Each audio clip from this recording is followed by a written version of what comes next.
নমস্কার বন্ধুরা। গৌতম বুদ্ধ সর্বদা তার শিষ্যদের বলতেন যে আমাদের জিহ্বা পৃথিবীর সবচেয়ে ধারালো ছুরি, আর পৃথিবীর সবচেয়ে বিপজ্জনক অস্ত্র হলো আমাদের কথা, যা ভিতর থেকে বিনা রক্তপাতে মানুষকে মেরে ফেলতে পারে। আমাদের কথা আমাদের শক্তি, কিন্তু এটা দুর্বলতাও হতে পারে যদি আমরা না জানি কখন, কোথায়, কতটা কথা বলতে হবে। সঠিক সময়ে সঠিক জায়গায় সঠিক শব্দ ব্যবহার করলে তা আমাদের একজন সফল ব্যক্তি করে তোলে। কিন্তু সঠিক সময়ে সঠিক জায়গায় সঠিক শব্দ ব্যবহার না করলে তা আমাদের জীবনকে নরকের চেয়েও খারাপ করে দিতে পারে। তাই আজ আমি আপনাদের নীরবতার একটি গল্প বলবো, এবং এই গল্পটি আপনার জীবন পরিবর্তন করতে চলেছে।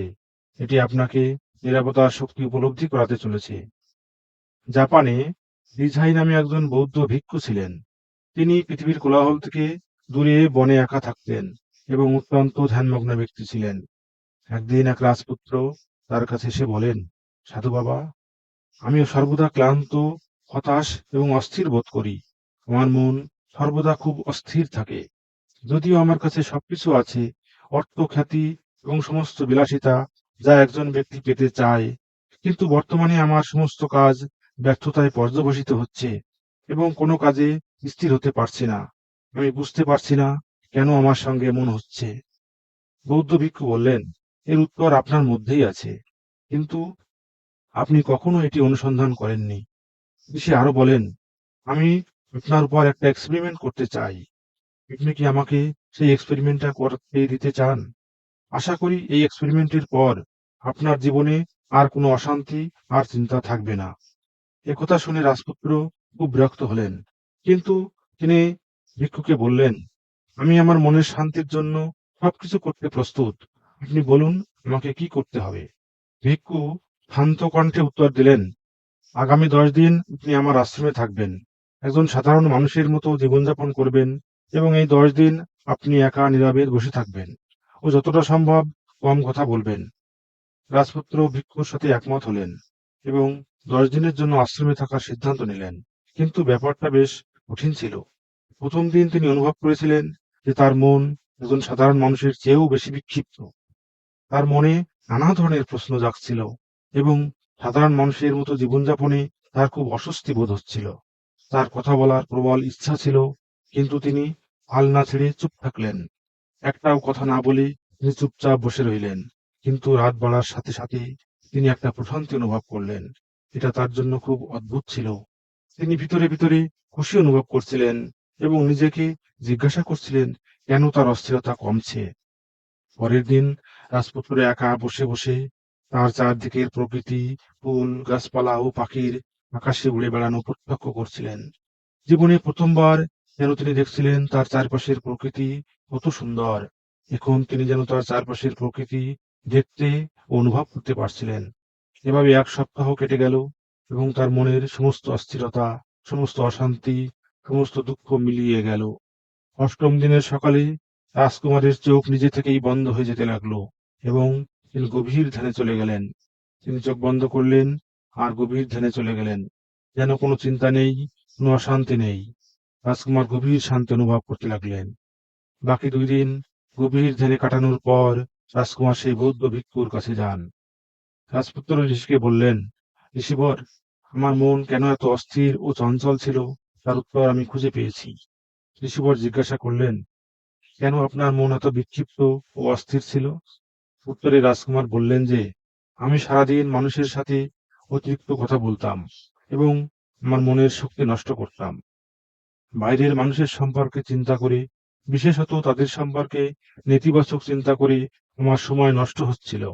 অতিরিক্ত কথা বলা ও চিন্তা করার ফলে আমার মন খারাপ হয়ে গিয়েছিল। এ কারণে কোনো কাজ ভালোভাবে করতে পারিনি, যার কারণে প্রায় প্রতিটি কাজ ব্যর্থ হচ্ছিল। ক্রমাগত ব্যর্থতা আমাকে আরো বিষণ্ণ এবং খিটখিটে করে তোলে, এবং এটি আমার জীবনকে আরো ধ্বংসের মুখে ঠেলে দেয়। কিন্তু এই 10 দিন সম্পূর্ণ আলাদা ছিল। এখন আমার মনে হচ্ছে আমি আমার জীবনকে সম্পূর্ণরূপে যাপন করছি, আর এর আগে আমি আমার জীবন ভুলভাবে কাটাচ্ছিলাম। আমি আরো শিখেছি যে আমাদের ধ্যান করার দরকার নেই। ধ্যান স্বয়ংক্রিয়ভাবে ঘটে যখন আমরা স্থির ও নীরব থাকি।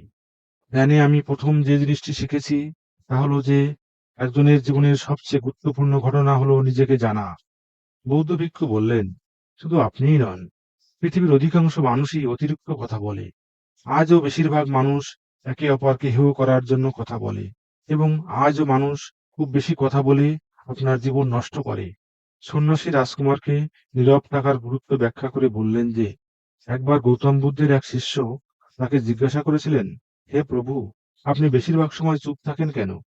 বুদ্ধ কিছুক্ষণ চুপ থাকলেন এবং বললেন, আমি নীরব থাকি কারণ নীরবতা নিজেকে জানার প্রথম ধাপ। অপ্রয়োজনীয় অপরের কথার উত্তর দিতে গিয়ে আপনি নিজের সঙ্গে সঙ্গে অপরকেও বিরক্ত করেন, আর বিরক্ত হলে নিজেকে চেনা অসম্ভব। নিজেকে জানার প্রথম ধাপ হলো নীরবতা। যতটুকু প্রয়োজন ততটুকুই বলুন এবং কথা না বলে কাজ করুন। আপনি যদি একটু লক্ষ্য করেন, তাহলে দেখতে পাবেন যে আপনার কথিত বাক্যের 90% কথাই ক্ষতিকারক। আপনি যদি কথা না বলতেন তবে ভালো হতো।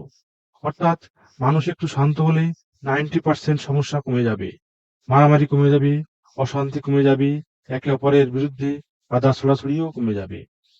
যদি চুপ থাকতে শিখি, তাহলে দেখা যায় পৃথিবীর অনেক সমস্যা শুধু কথা বলেই আসে। সবকিছুতেই চুপ থাকতে হয়। অন্যের উপস্থিতি অস্থিরতা তৈরি করে।